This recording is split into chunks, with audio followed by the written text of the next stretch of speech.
তো hello students, আমরা মাধ্যমিকের যে রাসায়নিক গণনার চ্যাপ্টারটা আছে, যেখান থেকে মাধ্যমিকে প্রতি বছর একটা করে অঙ্ক অবশ্যই থাকে, তো সেই চ্যাপ্টারের সমস্ত অঙ্কগুলি আজকে আমরা সলভ করব। তো আমরা ফার্স্ট যে অঙ্কটা করব সেটা হচ্ছে 2011 সালে মাধ্যমিকে পড়েছে। অঙ্কটা দেয়া আছে যে 20 গ্রাম ক্যালসিয়াম কার্বনেটকে উত্তপ্ত করলে কত গ্রাম ক্যালসিয়াম অক্সাইড আমরা পাবো। তো অঙ্কগুলো কিভাবে করতে হয়, কি কি প্রসেস আমাদেরকে করতে হবে, সমস্তগুলো আমাদের সবার প্রথমে জানতে হবে। তো দেখে নাও যে আমরা একটা অঙ্ক ক্যালকুলেশন করতে গেলে কোন জিনিসগুলোকে আগে ভালো করে ফলো করতে হবে। আমি একটা অঙ্কের সমীকরণ দিয়ে বলছি, এরপর মাধ্যমিকে যে সমস্ত ইম্পর্টেন্স অঙ্কগুলো পড়েছে বা 2024 সালে যে মাধ্যমিকে অঙ্কগুলো ইম্পর্টেন্স হচ্ছে, আমরা সমস্ত অঙ্কগুলোকে পরপর করব। আমার ভিডিওতে একটু বড় হলে বা পরবর্তী নেক্সট ভিডিওতে বা পার্টে পার্টে আমরা ভাগ করে সমস্ত অঙ্কগুলো করে দেবো। তো ফার্স্ট অঙ্কটা দেখো, 1 নম্বর অঙ্ক 2011 সালে পড়া অঙ্কটা। তো সেটা হচ্ছে প্রথমে সমীকরণ লিখতে হয়। প্রথমে অঙ্কের সমীকরণ, আমরা যেহেতু রাসায়নিক গণনা করছি, তো রাসায়নিক গণনা মানে আমাদের একটা সমীকরণ দেখে তার গণনা করতে হবে। তো ক্যালসিয়াম কার্বনেট CaCO3, সেখান থেকে আমরা কি দিয়েছি, তাকে তাপ দিয়েছি। তাপ দিলে ক্যালসিয়াম অক্সাইড আর কার্বন ডাইঅক্সাইড উৎপন্ন হয়, কিন্তু আমাকে বলেছে যে ক্যালসিয়াম কার্বনেট থেকে ক্যালসিয়াম অক্সাইড উৎপন্ন করতে হবে। তো ক্যালসিয়াম কার্বনেট আর ক্যালসিয়াম অক্সাইডের আণবিক ভর বের করতে হবে। এখানে হচ্ছে আমাদের ভরের অঙ্ক, এত গ্রাম থেকে এত গ্রাম। তো ভরের অঙ্ক আমাদের দুটোর ভর বের করতে হবে। ভর কীভাবে বের করবো, দেখো ক্যালসিয়ামের আণবিক ভর আছে, কার্বনের ভর আছে, ওয়ের ভর আছে। আমাদের এই মানগুলো জানতে হবে। ক্যালসিয়ামের হয় 40, কার্বনের হয় 12, অক্সিজেন হয় 16।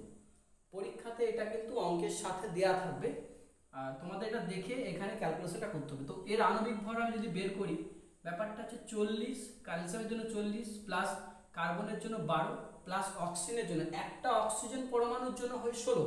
তাহলে তিনটা অক্সিজেন পরমাণুর জন্য কত হবে, O3 আছে, তাহলে তিনটার জন্য 3 16 48। তাহলে টোটাল আমার কত বেরাবে এখান থেকে 100 গ্রাম। আর এখানটাতে ক্যালসিয়াম অক্সাইড যদি করা হয়, তাহলে 40 প্লাস 16 সমান কত পাবো আমরা, 56 56 গ্রাম। দেখো এবার এটাকে ঐকিক করতে হবে, ক্যালসিয়াম অক্সাইডের পরিমাণ আর ক্যালসিয়াম কার্বনেটের পরিমাণ আর ক্যালসিয়াম অক্সাইডের পরিমাণ। 100 গ্রাম থেকে পাওয়া যায় 56 গ্রাম, তাহলে 20 গ্রাম থেকে কত গ্রাম পাবো, এই ঐকিক নিয়ম।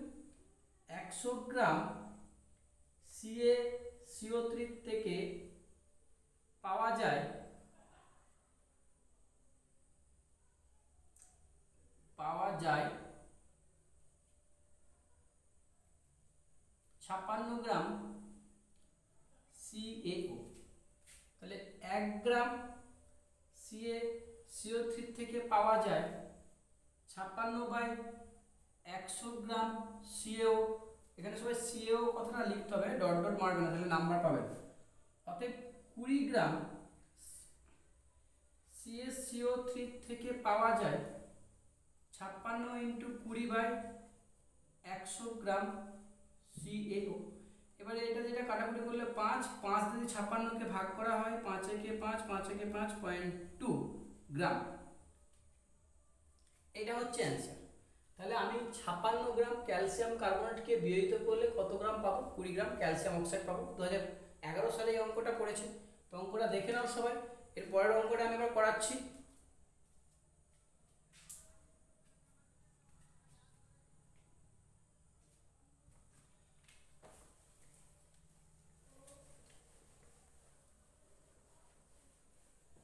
দেখো পরের অঙ্কটা কি বলেছে, দেখো পরের অঙ্কটা তো বলেছে 24 গ্রাম ম্যাগনেসিয়ামকে অক্সিজেনের সম্পূর্ণ পোড়ালে কত গ্রাম ম্যাগনেসিয়াম অক্সাইড উৎপন্ন হবে। আমি যে কথাটা বললাম একটু শুনে লিখে নাও। 24 গ্রাম ম্যাগনেসিয়ামকে অক্সিজেনে পোড়ালে কত গ্রাম ম্যাগনেসিয়াম অক্সাইড উৎপন্ন, মানে আমি সমীকরণটা কি দেবো, 2 নম্বর অঙ্কে সমীকরণ ম্যাগনেসিয়াম যার সংকেত Mg, তাকে অক্সিজেন O2 পোড়ানো হচ্ছে, তাপ দেওয়া হচ্ছে, পোড়ানো হওয়া মানে তাপ দেওয়া, তাহলে এখানে তুমি তাপ লিখতে পারো। তাহলে কত উৎপন্ন হবে, ম্যাগনেসিয়াম অক্সাইডের সংকেত MgO, এটা উৎপন্ন হবে। এবার ব্যাপারটা দেখো, আমাকে সমীকরণের সমতা বিধান করতে হবে। এদিকে যত পরিমাণ পদার্থ ইউজ করছি ওইদিকে তত পরিমাণই থাকবে, তবে সমীকরণের সমতা বিধান হলে আমাদের মানগুলো ঠিকঠাক বেরাবে, না হলে ভুল হয়ে যাবে। এখানে ম্যাগনেসিয়াম একটা ছিল, ম্যাগনেসিয়াম একটা আছে, কিন্তু এখানে অক্সিজেন দুটো, এখানে অক্সিজেন একটা, তাহলে সমীকরণ ঠিক নেই। আমাকে তাহলে অক্সিজেনটাকে দুটো করতে হবে। এখন দুটো করতে গেলে আমাকে সবসময় বাম পাশে বসাতে হয়। এই যে সংকেতটা আছে কিন্তু বাম পাশেতে বসাতে হবে, কখনো আমি নিচেতে 2 বসাতে পারবো না, এটা যেন মাথায় থাকে। তাহলে বাম পাশে 2 বসাতেই ম্যাগনেসিয়ামটা একটা ছিল দুটো হয়ে গেছে, অক্সিজেনকে দুটো করতে যে ম্যাগনেসিয়ামও দুটো হয়ে গেছে, তো ম্যাগনেসিয়াম এখানে দুটো আর এখানে একটা, তাহলে একে আবার কি করে দেবো আমি, 2 বসাতে দুটো হয়ে গেল। এবারে আমাকে বলেছে কি ম্যাগনেসিয়ামকে পড়িয়ে আমি ম্যাগনেসিয়াম অক্সাইড পাবো, তাহলে ম্যাগনেসিয়ামের ক্ষেত্রে এমজির ক্ষেত্রে কত হয়, বইতে দেখবে দেয়া থাকবে পরীক্ষার সময় এমজির ক্ষেত্রে 24 হয়, প্রশ্নপত্রে এদেরকে এমজির 24 হয়। আর ও এর ক্ষেত্রে তোমাদের আগেই বলেছি ওর সমান 16 হয় আগের একটা অঙ্কে। এই মানগুলো তোমরা মুখস্থ করে নেবে, লিখে নিবে যাতে তোমাদের করতে সুবিধা হয়। তাহলে ম্যাগনেসিয়ামের ক্ষেত্রে কত হবে, 2 গুণিত 24 সমান কত হবে 48 গ্রাম। আর এমজিও এর ক্ষেত্রে কত হয়, 2 গুণিত ব্র্যাকেটের মধ্যে ম্যাগনেসিয়ামের 24 আর অক্সিজেনের 16 সমান কত হবে, 2 গুণিত 10 এর 0 3 1 4 40 গ্রাম সমান কত 80 গ্রাম। তাহলে কি 48 গ্রাম ম্যাগনেসিয়ামকে পোড়ালে আমি 80 গ্রাম ম্যাগনেসিয়াম অক্সাইড পাই। 1 গ্রামকে পোড়ালে কত পাবো, 24 গ্রামকে পোড়ালে কত পাবো, এইটা করতে হবে। এবার ওই কি নিয়ম করতে হবে, 48 গ্রাম এমজি দহনে 80 গ্রাম এমজিও পাওয়া যায়। অতএব 1 গ্রাম এমজি দহনে 80/48 গ্রাম এমজিও পাওয়া যায়। অতএব 24 গ্রাম এমজি দহনে 80/48 × 24 গ্রাম এমজিও পাওয়া যায়। এবার 24 দুগুণে 48, 2 দিয়ে 80 কাটলে হয় 40 সমান 40 গ্রাম এমজিও পাওয়া যায়। এই অঙ্কটা মাধ্যমিক 2016-তে পড়েছে। এই দুটো অঙ্ক করালাম, যেটা 11 সালে পড়েছে আর একটা 16 সালে পড়েছে। এরপরে যে অঙ্কটা করবো সেটা হচ্ছে 2013 সালের অঙ্ক, এটা একটু দেখে নাও। এরপরে আমরা 13 সালের অঙ্কটা করব। কারো বুঝতে অসুবিধা থাকলে আমাকে কিন্তু অবশ্যই তোমরা জানাবে।